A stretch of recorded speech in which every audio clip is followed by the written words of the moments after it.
I love you already. Welcome to the Walrus Talks, The Power of Animals, presented by World Animal Protection. I'm Jennifer Hollett. I'm the Executive Director of the Walrus, and I'm your host for this evening. We are thrilled to be here in person at the Isabel Bader Theatre in downtown Toronto, as well as streaming live online at thewalrus.ca. A big hello and welcome to the over 600 households who are watching us online. Can we give them some cheer and love as well? Yeah.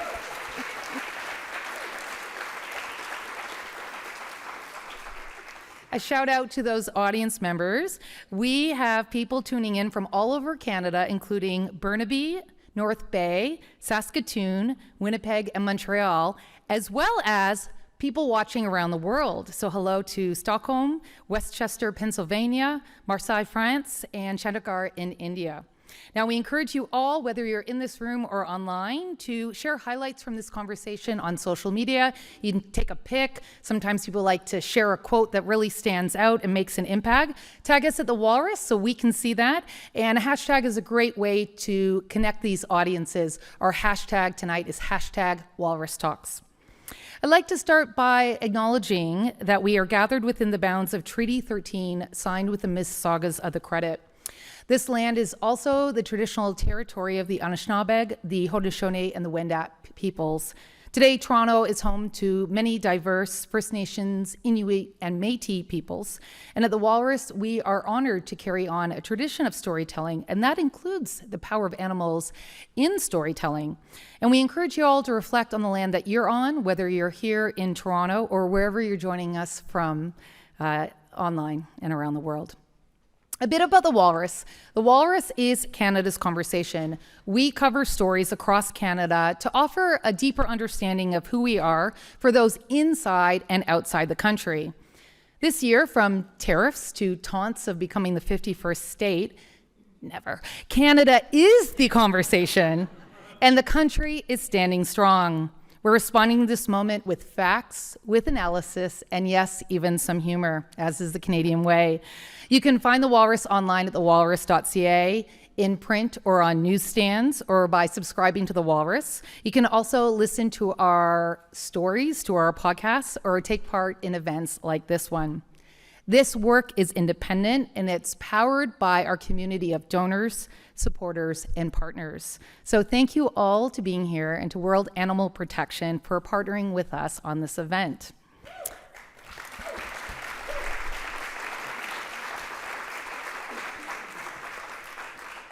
To tell us more, please welcome to the stage Colin Sarawana-Mutu, Executive Director of World Animal Protection Canada.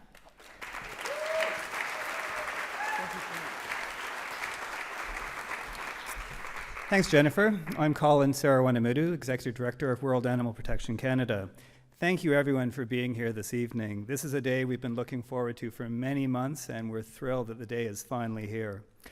World Animal Protection has a 75-year history of moving the world to protect animals. We have offices in 12 countries, and together we work constructively with civil society, local communities, the private sector, and governments across 50 countries to advocate for the welfare of animals. We've been aware for a long time that if we want to solve the issues impacting animals, we must align our goals with issues affecting human health and the environment. This led us to a major strategic shift in 2020 to target factory farming and the commercial wildlife trade, addressing the systems that cause cruelty and suffering to countless billions of animals. These industries are the greatest sources of animal suffering on the planet and have alarming impacts on people and the environment.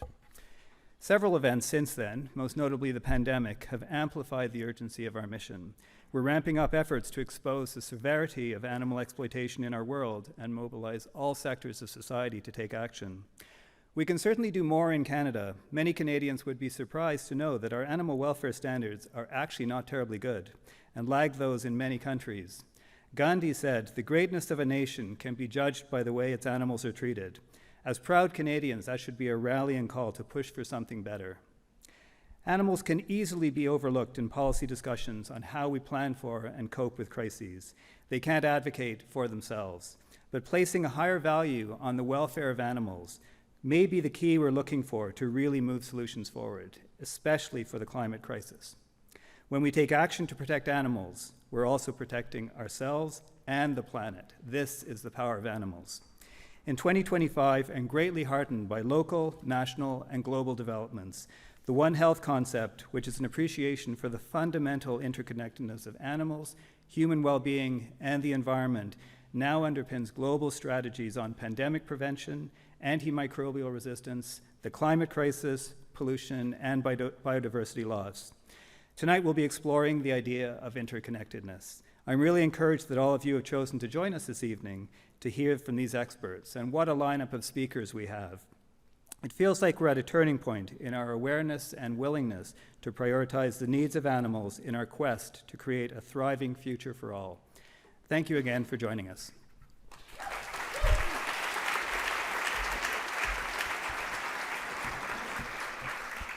Thank you, Colin. Conservation, food systems, ethics, the climate crisis, sustainable farming, human health, ecological balance. All of these involve animal welfare. Tonight we have 7 speakers with 7 minutes each to share insights into how a sustainable future is shaped by how we all treat animals. Tonight we'll be hearing from Dr. Alison Blay-Palmer, UNESCO Chair on Food, Biodiversity, and Sustainability Studies, Wilfrid Laurier University. Dr. Zahra Kassam, Staff Radiation Oncologist, Stronach Regional Cancer Center, Assistant Professor, Department of Radiation Oncology, University of Toronto. Dr. Scott Weese, Professor, Ontario Veterinary College, University of Guelph. Nathaniel Erskine-Smith, Member of Parliament, Beaches, East York, here in Toronto. Dr. Joseph LeBlanc, Associate VP, Equity and Inclusion, and Assistant Professor, Indigenous Health at Northern Ontario School of Medicine University, Vice President, Social Accountability, Association of Faculties of Medicine of Canada. Nital Jethalal, Executive Director, Institute for Future Food Systems, and Tricia Croasdell, Global CEO, World Animal Protection.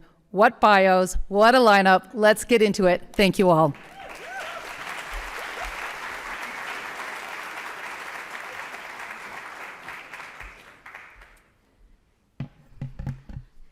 Good evening, everyone. I'm really delighted to be here, and thank you for taking time out of your evening to be here with us. My name is Alison Blay-Palmer. As Jennifer said, I'm a professor in geography and environmental studies at Wilfrid Laurier University, and I also hold the chair in food, biodiversity, and sustainability studies. I'm really excited to be here to talk to you about animals in the food system. And as we begin, I would like to acknowledge that where I work in Waterloo is located on the shared traditional territory of the neutral Anishinaabe and Haudenosaunee peoples. This land is part of the Dish with One Spoon Treaty between the Haudenosaunee and Anishinaabe peoples that symbolizes the agreement to share, protect resources, and not to engage in conflict. The principles, as I learned from an Oneida elder, are to only take what you need, leave enough for others, and clean the dish. These principles guide how I try to live my life and my work as a food scholar, and I hope can inform what you do as well. So I've been asked to provide some facts about the food system so that we can sort of lay the table, as it were, for the evening. So here goes. Industrial meat production is part of a gathering momentum over the last decades to globalize our food supply chains. This global industrial food system is not doing what we expected it to do. It's linked to 80% of biodiversity loss, more than 37% of greenhouse gas emissions. It contributes to soil and water degradation. It contributes to the loss of livelihoods, shrinking numbers of family farms and smallholder farms around the world. It erodes national autonomy and over food systems and it increases corporate control, and it also feeds into the ravages of war, displacement, and colonization. As of 2025, about 2.3 billion people globally were estimated to have been moderately or severely food insecure, with about 26 billion unable to eat a healthy diet. Food insecurity happens everywhere. Here in Canada, more than 25%, so about 10 million people live with food insecurity as of 2024. However, with that as the backdrop, The good news is that attention to more diverse and resilient food systems can help achieve benefits for people and the planet. So if you decide that you want to be part of the solution, which presumably everybody in this room is interested in entertaining that idea, it helps to know about alternatives and what choices we can make. So what I'd like to do is give you some scenarios that you can consider. First, let's think about an industrial, large-scale animal operation where there are tens of thousands of animals living in very close quarters, fed antibiotics, eating food grown on land that was cleared, probably clear-cut for corn, and creating slurries of waste. Next, try to imagine cows grazing in a field, able to eat what they choose, moving around with shaded areas to protect them from the sun. The manure fertilizes the fields where they roam, and they help to maintain pastures that sequester carbon. Next, imagine fields of peas that go on for acre after acre. There is little biodiversity, no habitat for pollinators. Fossil fuel inputs are used to grow the peas, and these are then processed using sophisticated chemical processes to break down proteins and other components so they're edible as plant-based meat products, often shipped long distances as part of global supply chains. Now imagine this, and I'm painting you a picture of a farm I visited in Brazil. You're in the Atlantic forest of Brazil, where the climate is temperate, on a family farm using traditional, locally adapted farming practices passed down through generations. Here, the shadow from the leaves dapples the ground, letting enough light for yerba mate tea trees to grow, and where chickens and pigs forage. The family has a garden to provide themselves and their neighbors with diverse, nutritious, culturally appropriate food. Farmers save their seeds and trade them with others in the region. To keep costs down and use resources at hand, manure from the chickens and pigs feeds the soil as they roam free on the farm. The farmer is part of a co-op initiative to market their shade-grown yerba mate to regional markets and fair trade markets beyond. The farm is diverse, the soil is rich, and the water is clean. The people have access to healthy food as they build livelihood opportunities in their regions and beyond. These examples can help you decide what you want to eat. Rather than seeing meat as good or bad, many people work and eat in the middle, supporting closed-loop or local food systems that integrate animals, plants, community, and the environment, such as the farm I was on in Brazil, and millions of other farms like it around the world. So whatever you decide, the important takeaway is that unflagging support for the global food system, including the industrial meat system, needs to change. Changing the food system so it is equitable and builds on socio-ecological interconnections can help address the climate crisis, pollution, food security crises, and bring about the structural change we need for transformation. And you have the power to be part of this transformation. That's really my message to you this evening. You can buy minimally processed, locally produced food direct from farmers at a farmer's market or online. You can lobby the institutions you work for, the pension funds you're part of, or through personal investments to get corporations to divest from fossil fuels.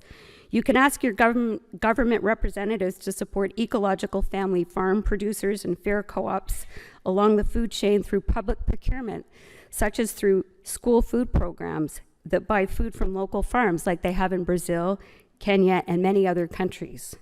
Simply put, the message is this: support food systems that are less dependent on fossil fuels, promote biodiverse farming, and support equitable access to healthy food for everyone. If you want to eat meat, be informed and do the best you can for your health and the well-being of the planet. Thanks for listening, and I look forward to talking to you afterwards.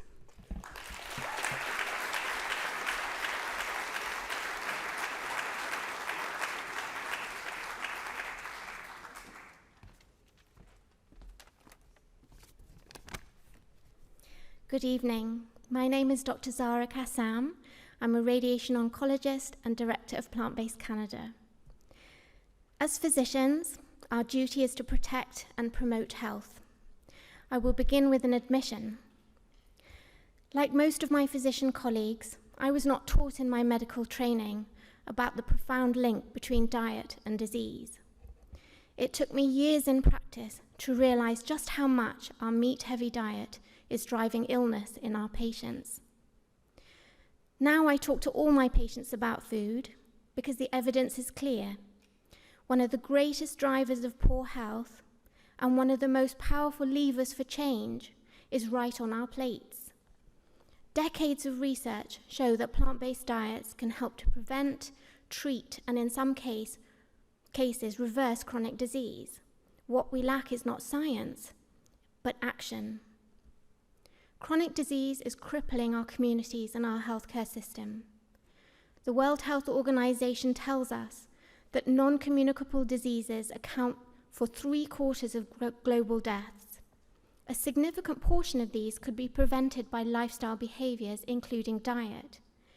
Yet in Canada, of the estimated $372 billion spent last year in healthcare, very little was directed to prevention. The Global Burden of Disease study confirms that dietary risks are now the leading cause of chronic ill health globally, causing more deaths and disability than tobacco. The top diet-related diseases are cardiovascular disease, cancer, and diabetes, top causes of death in Canada and globally. Their work found that improving diet could prevent 1 in 5 deaths, and that among the top 5 dietary risks were not eating enough fruits, vegetables, whole grains, nuts, and seeds. In other words, the very foods that best protect health are the ones most lacking. Canadians are also falling short. Less than 23% of Canadians meet daily fruit and vegetable recommendations, while red meat and dairy consumption is about double recommended levels. But solutions are within reach. Diets centered on fruits, vegetables, whole grains, beans and legumes, nuts and seeds, while reducing animal foods, are associated with a lower risk of multiple diseases, including cancer, heart disease, diabetes, hypertension, stroke, dementia, arthritis, kidney disease, and I could go on. And eating this way adds years of healthy life. This is not controversial. It's embedded in our medical guidelines, including our cardiology, diabetes, and cancer guidelines, for prevention and for treatment. Our own Canada Food Guide recommends a plant-based plate. Half the plate is fruits and vegetables, 1/4 whole grains, and 1/4 is protein. And of that protein, the Canada Food Guide advises choose plant proteins more often and every day. The Global Eat Lancet Commission came to the same conclusion with their planetary health diet, designed to feed a global population of 10 billion by 2050 and keeping within planetary boundaries. They acknowledge we don't need to eat animals, but if we do, animal food should make up no more than 13% of our calories. Following this pattern would prevent 1 in 5 deaths globally and save 11 million lives annually. And if you should wish to be 100% plant-based and leave animals completely off your plate, as I do, we can be reassured that the major dietetic organizations tell us that an adequately planned vegan or vegetarian diet is nutritionally adequate and can offer long-term health benefits. But the impacts of our food system on our health go far beyond chronic disease. Animal agriculture is the single largest consumer of antibiotics worldwide. In Canada, 82% of antibiotics are used in farm animals.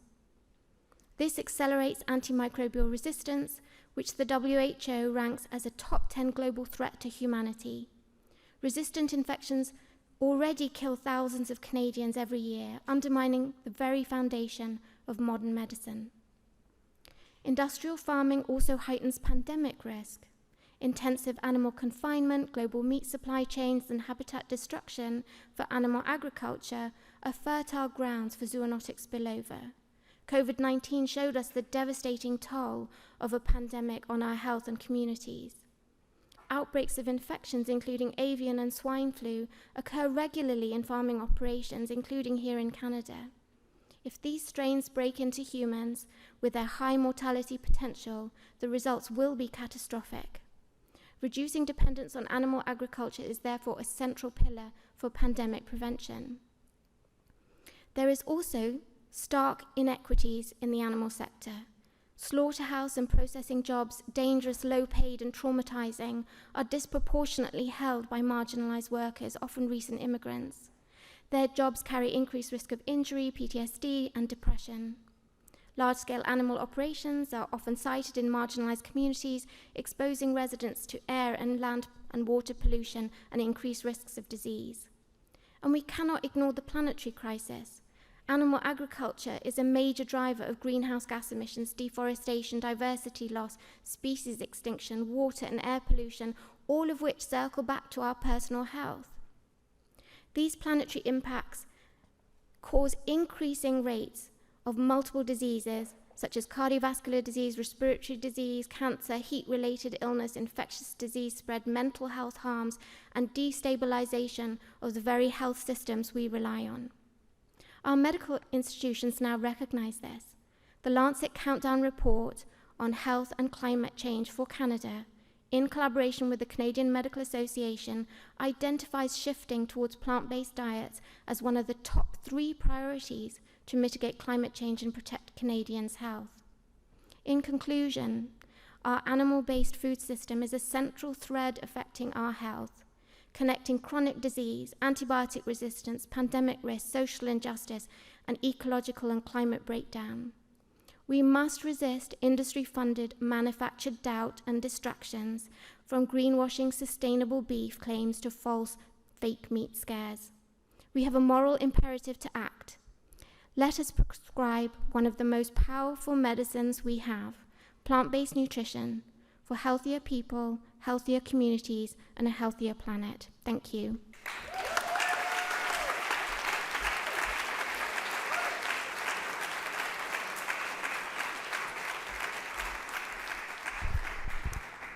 Hey, good evening. I'm Scott Weese. I'm an infectious disease veterinarian, and I focus on 2 main areas: emerging infectious diseases and antimicrobial resistance, and really at the human-animal interface.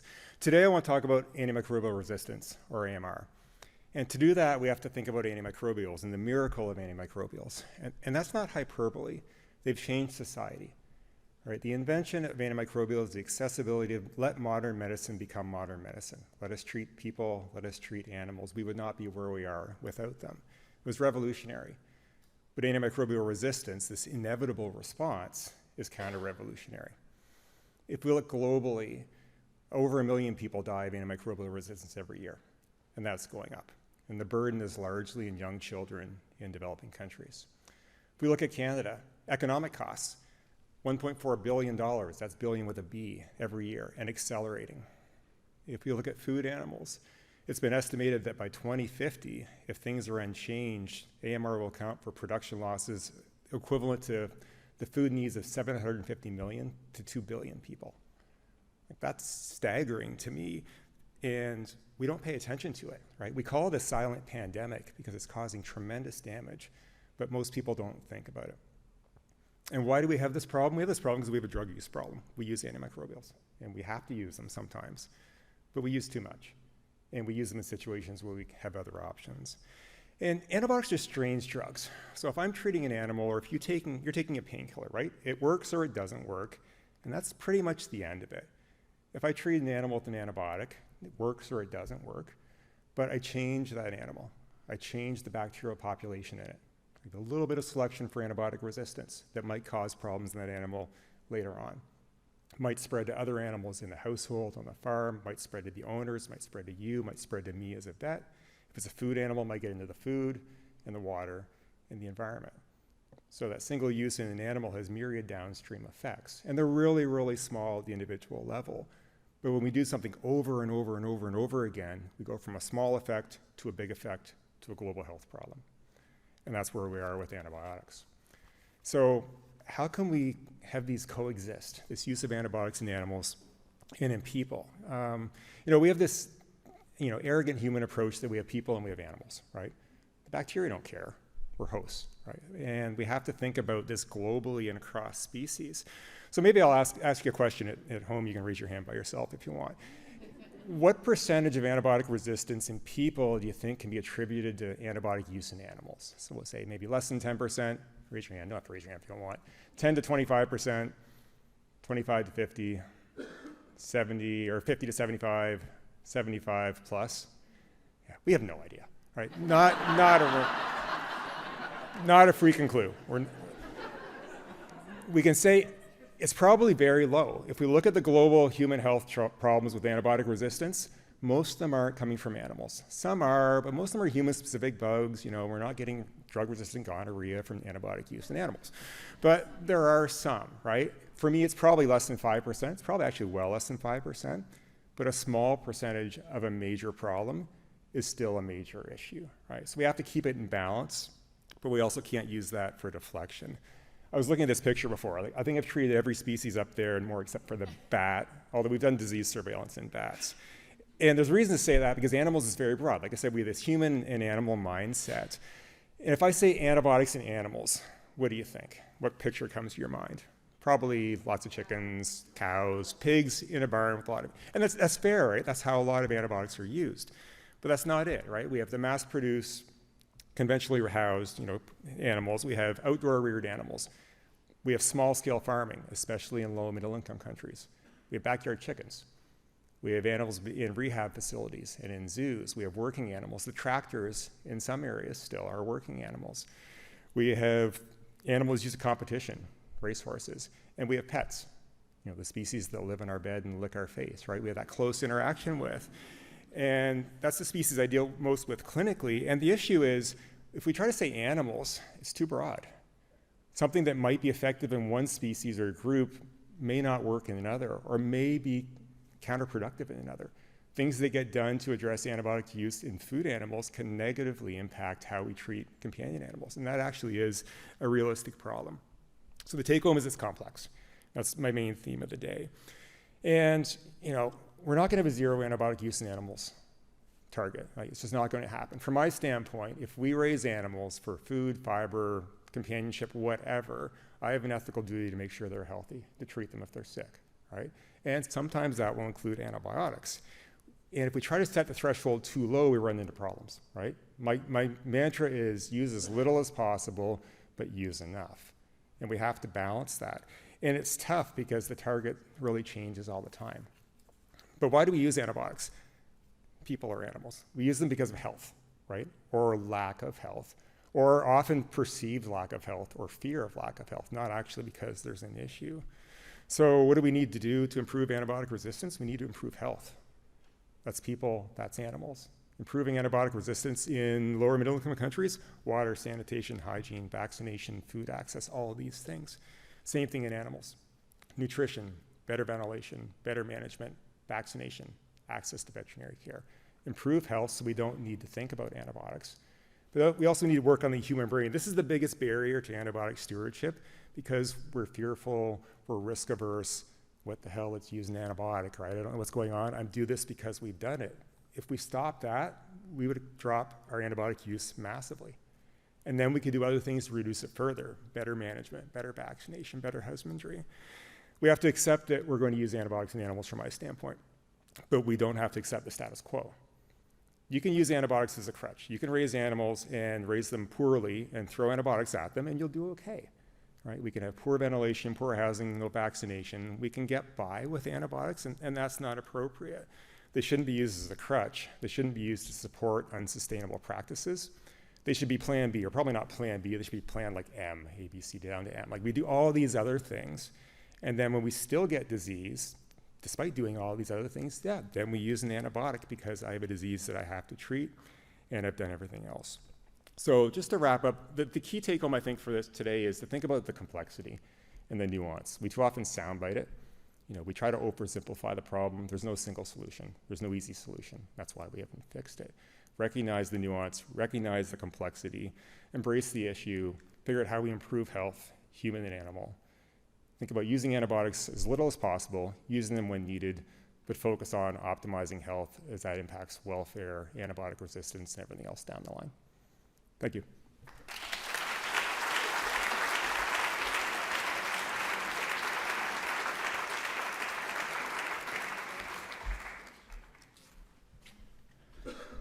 So you heard from 3 experts with scientific backgrounds, and now you're going to hear from me. I am Nate Erskine-Smith. I'm a member of Parliament in Beaches, East York, and East End of Toronto. Once upon a time, I was a lawyer, but I've been doing politics for longer than that. And politics, you'll hear, is the art of the possible.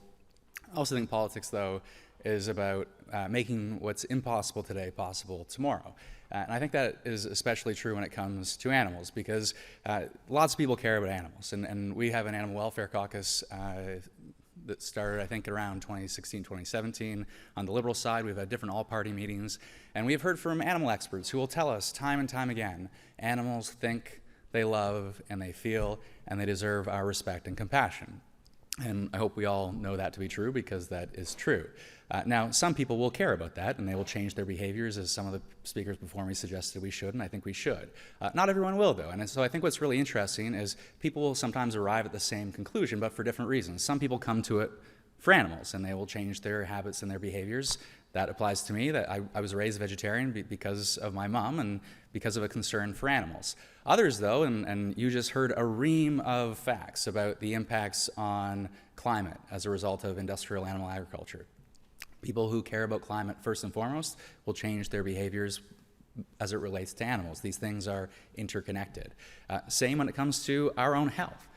We may not care about another species, but we certainly care about ourselves, and we care about our kids, and we care about those around us. And so our diets matter, and our health is impacted by the health of animals. You just heard Scott talking about antimicrobial resistance. The health of animals impacts our own human health. And so when people talk about One Health, I'm surprised we haven't heard that term more up here, but One Health is this idea that animal health, human health, and our environmental health, these are interconnected ideas. We cannot pull them apart. And I think it's a useful frame, not only because there's scientific fact behind it, but also it's how we pull more people into caring about these issues, because people they start from different perspectives of the things that they care about.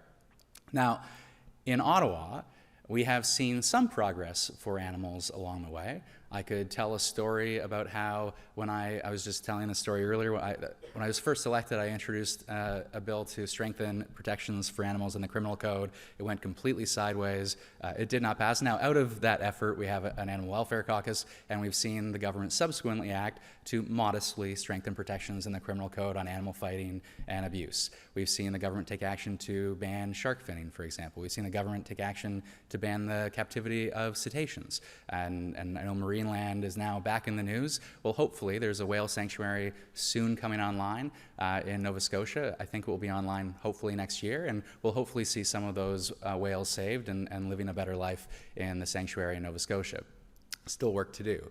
We've seen a ban on cosmetic testing. We have seen commitment legislatively to phase out toxicity testing, and there's a draft strategy at Health Canada to do just that. Unfortunately, there is no money. We've seen commitments around making sure that we ban the live export of horses for slaughter. An unfulfilled commitment.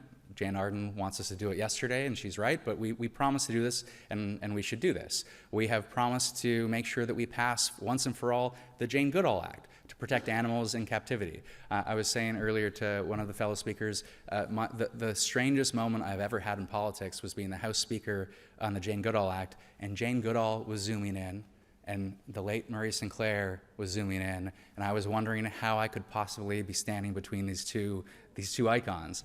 But it was because of a shared concern for animals. Now, I say all that, that's progress, and there's some progress that's been accomplished and some progress that we have yet to accomplish. But I don't think we have truly grappled with the systemic challenges that we face.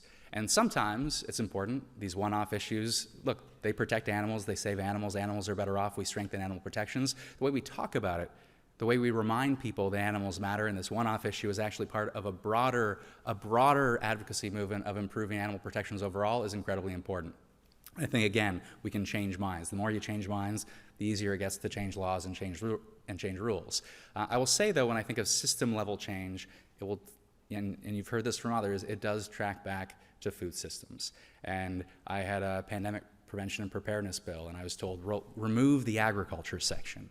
And yet it's central to pandemic prevention and preparedness if we take the science seriously. We have a food guide that is science-based, not lobby-based, for the first time in the country's history. That's a good thing. But we have utterly failed to operationalize that food guide. Now, you heard from one speaker an excellent idea, procurement.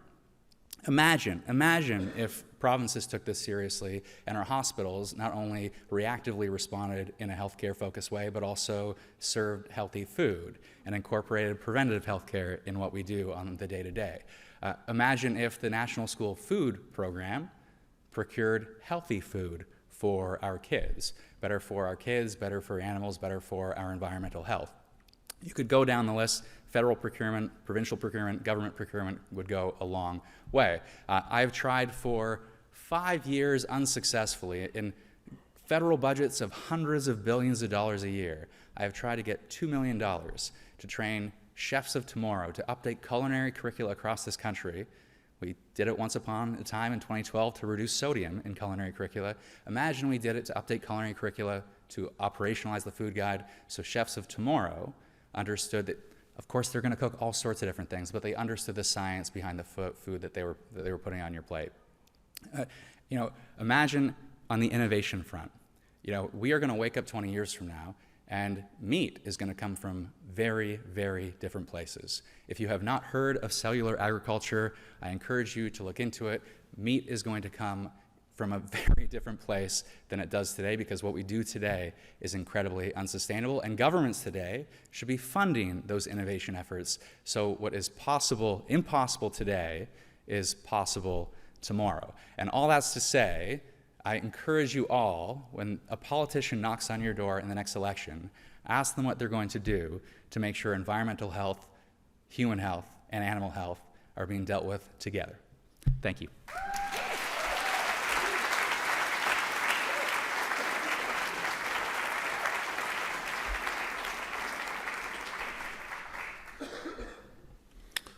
Miigwech, thank you. Cheers, Indigenous. My name is Joseph LeBlanc. I'm really grateful to be here. Thank you to the organizers for the invitation to share a few thoughts with you here tonight.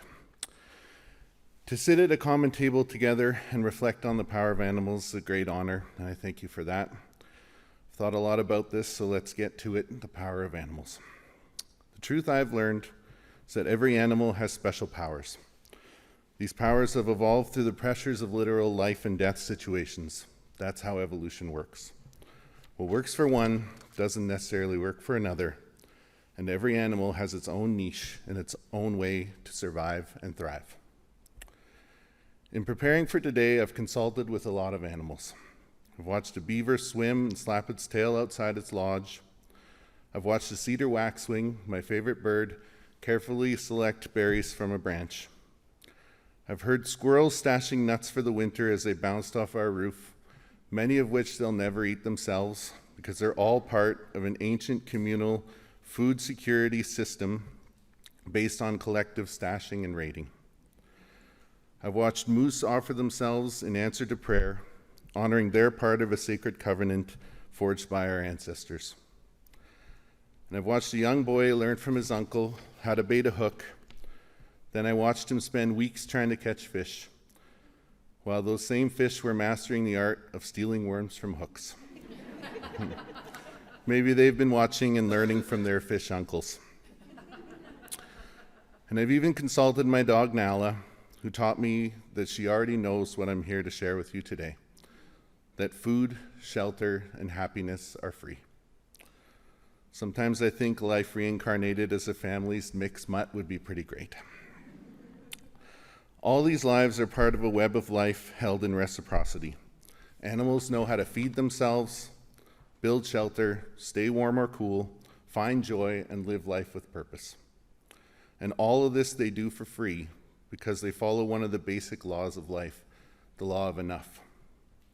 To live by that law is to be happy with the gift of enough and to not take more than you need. That's the lesson I keep being taught. Even last week while hunting, when the teaching comes not in the harvest, but in the restraint and in knowing when to leave and not to take. But us humans, many of us have forgotten this lesson. I've been lucky in my career and life to know many people who haven't, and I'm really grateful for their teachings, but many of us have. We've forgotten that we're animals too, and in that forgetting, we've stepped outside of our niches. We've attempted to step outside of the web of life. And we've forgotten to live in reciprocity. We've forgotten to leave something for others, and we began taking more than we needed. Taking homes, taking food, and taking lives, especially non-human lives, as if we had the right to. The irony is sharp here tonight. Here we are, animals, gathered in a concrete jungle and online, talking and thinking about the power of animals. While most of the animals from this place have been domesticated, extirpated, or caged, and the ones still living here, the raccoons, the pigeons, the rats, the geese, and the seagulls, are often despised as pests. Maybe that's because deep down we are jealous. Jealous of their freedom, jealous of their security, and jealous of their happiness. Because living outside of our niche hasn't brought us collective happiness. It's brought us many crises. A housing crisis, crisis of food insecurity, crisis of addictions, mental health and suicide, and a planetary health crisis, to name a few. But there is hope, because remembering is possible. We can use our special animal powers for good instead of harm. The power of our minds and our hands, not to control, but to connect and heal. I see it already in the work of people who treat food as medicine. In communities that share nourishment freely, in housing first approaches that provide shelter not as a reward, but as a basic human right, a foundation to build a life from. And in the idea of public food, food as a common good, like it is with healthcare and education. For me, the vision is a common table, a table woven like a web, held together by reciprocity and love, a table where everyone has a place, where nourishment is shared, where farmers, homesteaders, harvesters, fishers, and hunters are supported to become caregivers of the land. A table where we remember that food isn't a commodity, it's a relationship and a responsibility, and it's a gift that we're meant to share for free. So here's the challenge. As animals, we already know how to live in balance. The question is whether we have the humility to remember, whether we'll use our special powers to restore what's been lost, to choose the wealth of enough over excess and greed, to choose love over fear and connection over control, to sit again at a common table with other animals within a connected world, and to live again in reciprocity. Thank you. Miigwech.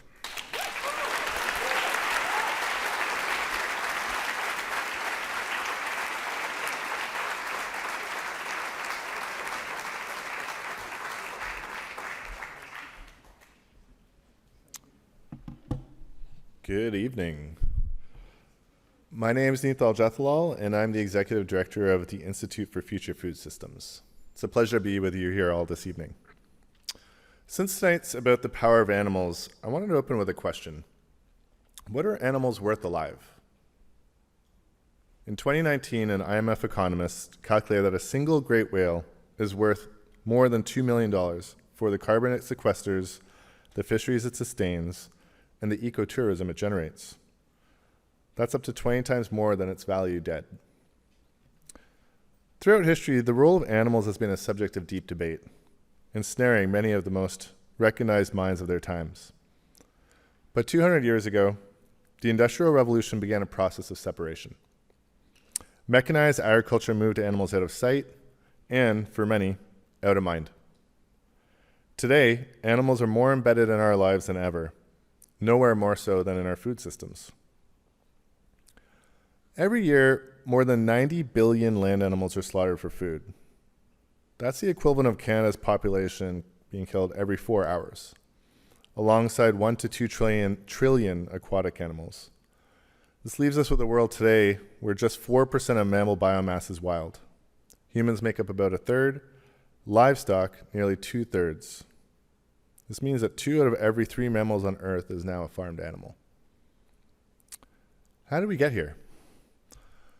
Over the past 60 years, globalization and corporate consolidation created an animal-centric industrial model. Meat production has increased 5-fold since the 1960s, while the human population only doubled in that time frame. With incomes rising and urbanization accelerating, meat consumption is projected to double again by 2050. This is a profoundly inefficient system.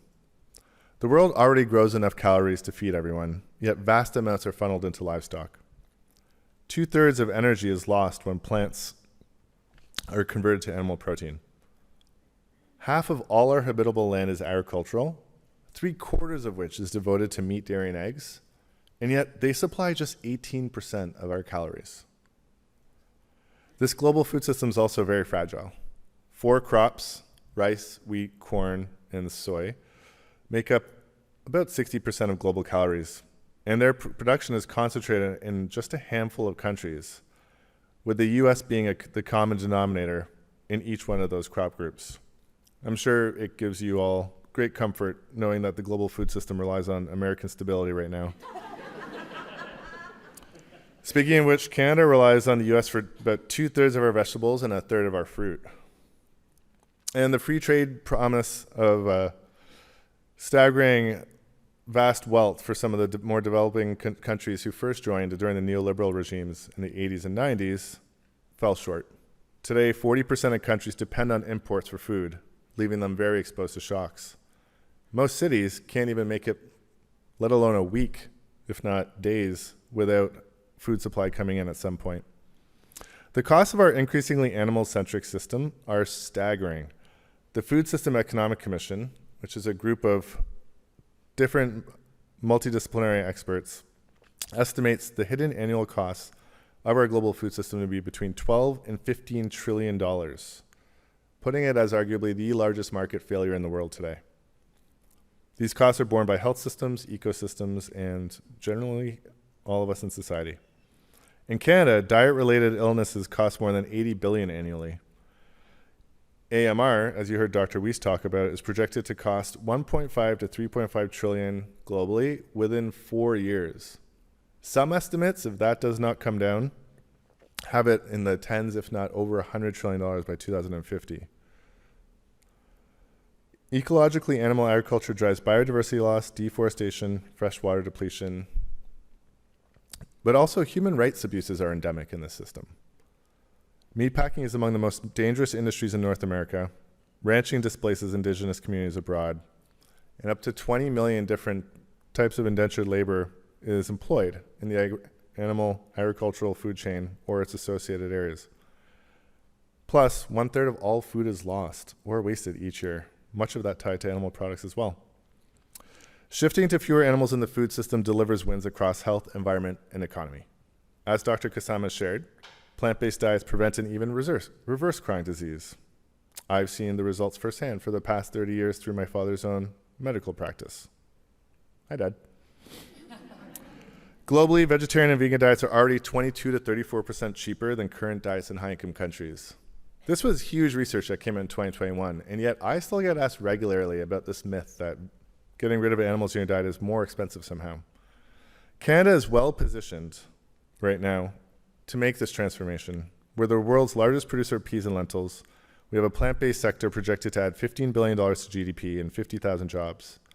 Proteins Industry Canada has a $25 billion roadmap. And while this sector has taken a hit the past 2 years, that is the alt meat sector, globally it's still growing 3 to 5 times faster than conventional meat. And that's not really taking into account cellular agriculture and precision fermentation products that Nate was just speaking about. So why hasn't this transition moved faster? In a word, industry influence. Meat and dairy outspend plant-based foods by lobbying ratios of up to 100 to 1. They spend more on lobbying than oil and gas and the defense sectors. Subsidies to meat and dairy exceed those to alternatives by 800 to 1,200 times. The sector follows the playbook of asbestos, lead, and tobacco industries that came before it, funding research, co-opting scientists, and saturating schools and media with doubt. More recently, they've been waging an aggressive disinformation campaign against foods like plant-based meat alternatives, which, as research shows, are increasingly healthier than their animal analogs. The World Economic Forum ranked disinformation as the #1 global threat this year in the short term. And most of these campaigns by industry target plant-based foods, about 75% negatively. The other 25% pass around information supporting animal products. Beyond this industry resistance, we have faced three gaps. We have a knowledge gap. Surveys show around the world, thousands of people over many countries, that we are underestimating the impact of food as a powerful lever. In fact, a VegTO survey found up to a quarter of Torontonians doubt the established links between diet and health. We also have an awareness action gap. Awareness doesn't automatically change behavior unless the environment supports it.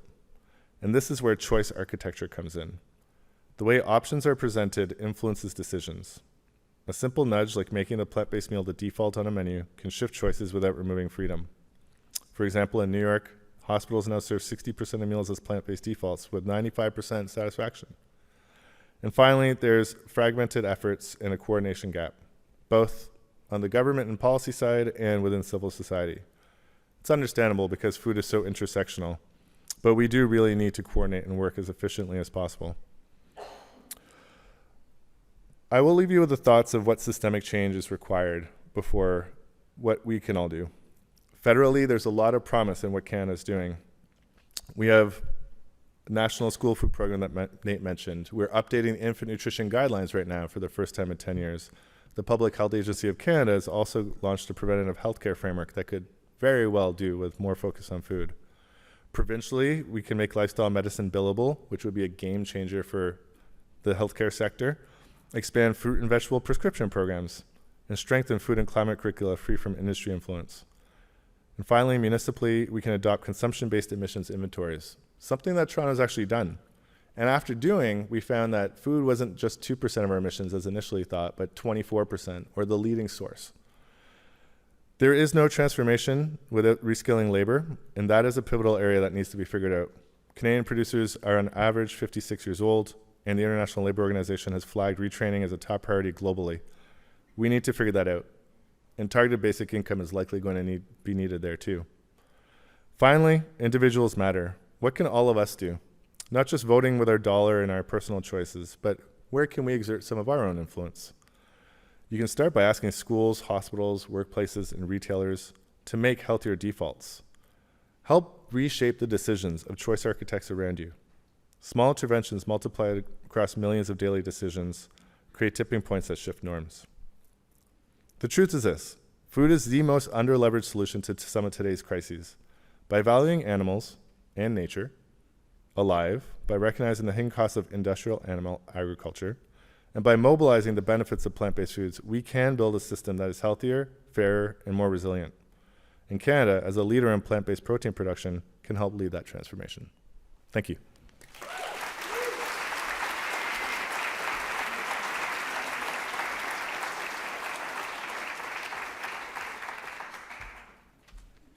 Hey everyone, hi. My name is Tricia Croasdell. I'm the Global CEO for World Animal Protection. Am I not more connected to the humble pig than I am to this glorified heart monitor on my wrist? Do I not share more in common with the chicken than with the very car I drive? Of course I do. We all do. Yet I was born at a time when most people were fed at their parents' tables with produce, grains, and meat raised by local farmers or by their families. But I have trod a path so far removed from those that lived before me, so removed from our ancestors who sustained themselves upon this earth without creating environmental emergencies. For the farming my grandparents did no longer exists. We have created an industrial food system. It's based on suffering, antibiotic use, and darkness. So removed from compassion and stewardship in line with nature.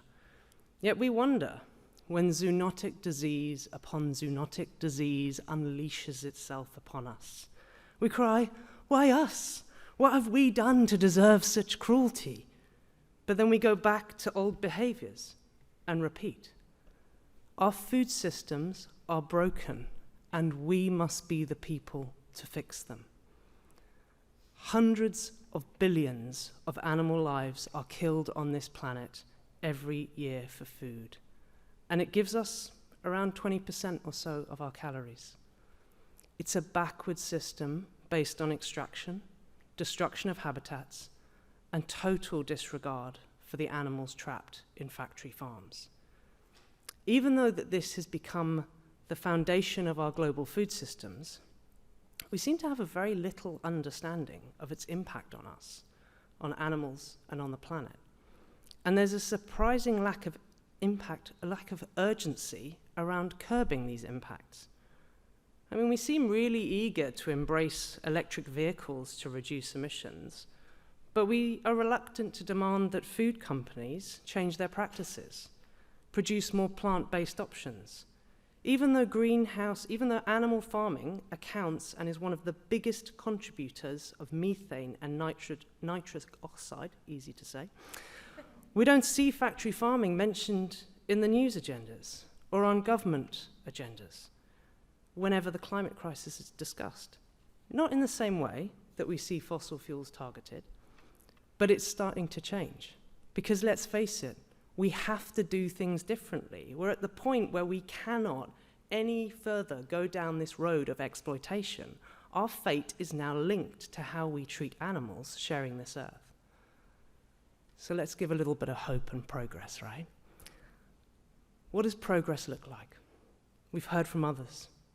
One thing, it means eat more plants, eat your greens.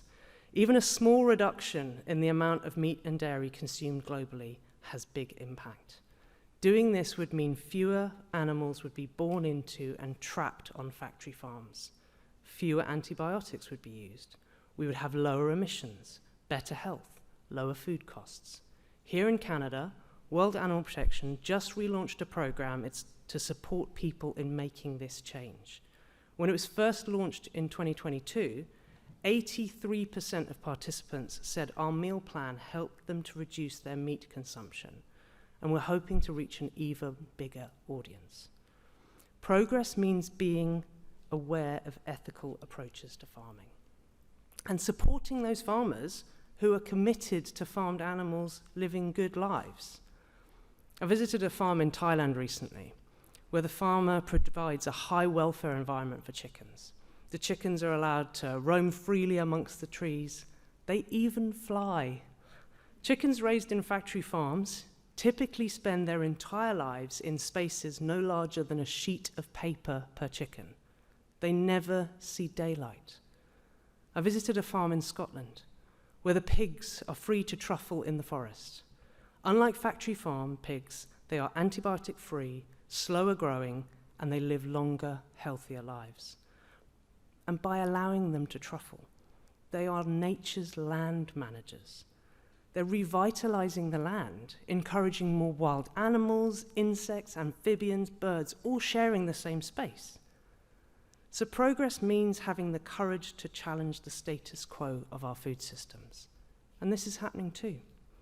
We're seeing people rise up across the world, saying no to the expansion of factory farms, the pollution they bring, the destruction of waterways, and the loss of ecosystems. In Nigeria, World Animal Protection has brought together over 20 civil society organizations to rally against the arrival of JBS, the world's largest meat producer. JBS falsely framed their proposal as a development opportunity to create jobs, support technology transfer, and ensure food security.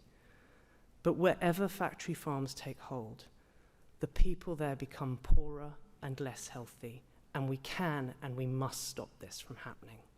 Progress is voicing our values to those who can activate change. And this is happening. You've heard it right here in Canada. We're seeing exciting progress in Canada and elsewhere around the world on making animal welfare part of the political debate. Our World Animal Protection Canada team has been in discussions with the federal government on the inclusion of plant-based meals into public procurement policy. Whew. On the surface, that doesn't seem that sexy, right? But it is long-term behavior-inducing change, and I'm delighted that politicians are responding to this. And finally, progress means acknowledging that we must live within the capacity of the planet. We must set aside that some future techno-solution is going to get us out of this mess. We already have the means at hand to course correct. We just need to unite in efforts and convictions to embrace changes that will protect ourselves, animals, and the future generations to come. There's so many stories of change I could tell about happening around the world, but time is short, not just in this speech. The need is urgent. So if I have gained your attention, please join us and support us at World Animal Protection. We need the support of all of you to change this world for the better for animals, for us, and for one precious, beautiful planet that we call home. Thank you very much.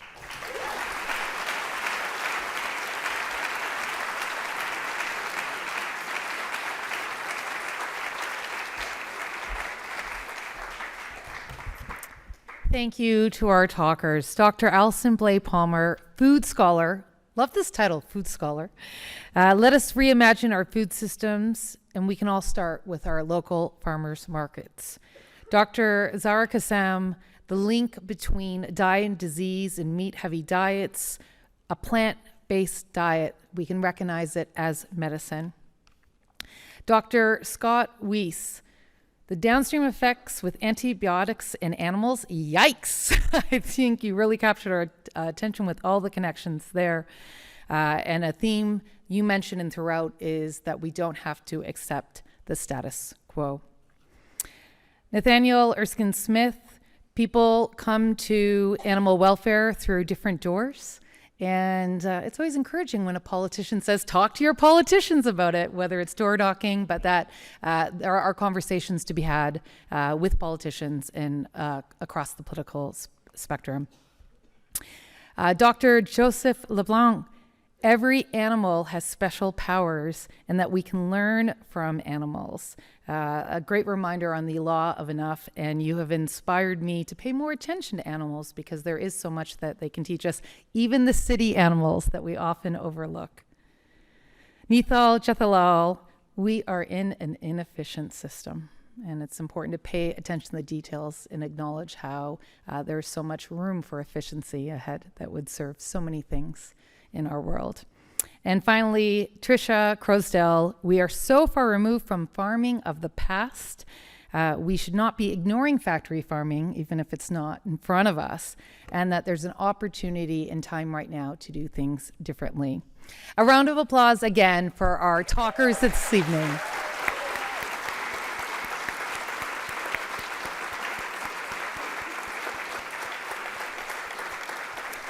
Now, I'm going to invite our speakers to get up and make their way to the reception. Then they'll have a chance to grab a drink, hit the washroom, and while they do that, I'm going to tell everyone else about what we have coming up at the Walrus.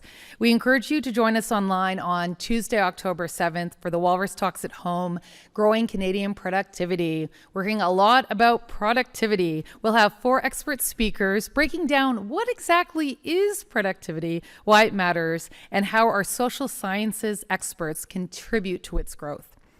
And then on Thursday, October 9th, join us in Ottawa or online for Climate at a Crossroads. This is a day-long event that brings together global experts in climate and economic policy, media, and civil society to discuss climate disinformation, which is something that we heard in the talks just now. Please stay in touch with us at the Walrus. You can sign up for our newsletter. For those of you in the room, there is a table outside, or stay in touch. We'll send a follow-up email tomorrow. You can opt in. Also, you can subscribe to the print edition to the Walrus. We do have a special offer for those of you who are in the room tonight. A full year subscription to the Walrus. That's 8 issues delivered straight to your door for just $25. It's a great deal. Just stop by that table and the team will set you up. What's interesting about the Walrus and Animal is that we're also a registered charity, and our work is powered by people like you. With your support, we can ensure that everyone has access to responsible, fact-based coverage of the very issues, like animals, and how we treat them, that will shape Canada's future. You can donate to the Walrus at thewalrus.ca/support, or come by that table in the lobby. All gifts of $20 or more are eligible for a tax receipt. Again, thanks to everyone at World Animal Protection for making these talks possible. And a special shout out to friend of mine who works at World Animal Protection, Melissa Matlow. When we were in high school, she created something called the Green Posse, which was an early version of this. And as I was reading the school's announcements, and here we are working together many decades later.